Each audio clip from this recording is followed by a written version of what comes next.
Welcome to Truth Talk Tuesday. Thanks for joining me. So, I'm way behind on pop culture and just saw Hamilton for the first time on Disney Plus.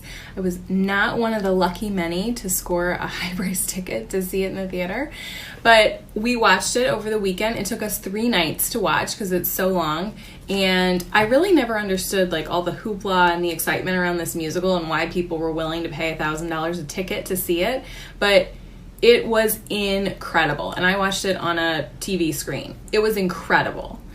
And, you know, just it's so different. We could debate whether we should be celebrating the life of Alexander Hamilton right now, but that's really not what I'm talking about. I'm talking about the creation of the musical and the way that the story is told, and the fact that, you know, Lin-Manuel Miranda weaves in R&B and rap and hip-hop, and it's, you know, sort of this America then as told by America now, and the founding forefathers are played by black men, and it's just the juxtaposition of all of it is incredible. And the music, it's so entertaining.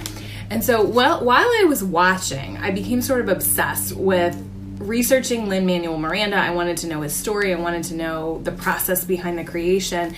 And what really piqued my curiosity is, what if he hadn't had the courage to create that piece of work? Right? Because I think we take people like him for granted. We're sort of like, oh, he's a creative genius. That's what he does. He creates musicals. And, you know, these singer-songwriter famous people, that's what they do. They're creators. They're singers. And, you know, Lin-Manuel Miranda is just a guy with an idea who had the courage to go after the idea. And so, you know, and it wasn't without risk. He took 6 years to produce this musical, to create the musical, and forewent other opportunities in the meantime. And, you know, I'm sure that he second-guessed himself. I mean, imagine telling people, yeah, I'm spending 6 years, I'm working on this musical where I tell the life of Alexander Hamilton. People were probably like, oh, okay, yeah, good luck with that. That sounds like a really exciting one. And so, you know, we take these kinds of people for granted. We see these people who are really going after it and really having this like massive success. And we think, well, that's just not me. And the reality is that those people who had that success are just like you.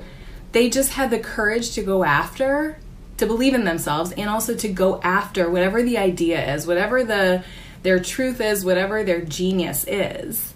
And we all have a piece of that inside of us. And so my question is, what would you do and what would you share with others, with the world, if you weren't afraid? And I don't just mean like creating some work of genius. I mean like, would you raise your hand more in meetings? Would you share ideas more at work? Would you be an innovator? Would you know, what would you share of yourself with other people? And what ideas are you holding on to because you're afraid to share them? And so sometimes the messages I share with you are ones that I'm thinking about myself and the ones that I really need to hear. And this is definitely one of those. So thanks for listening.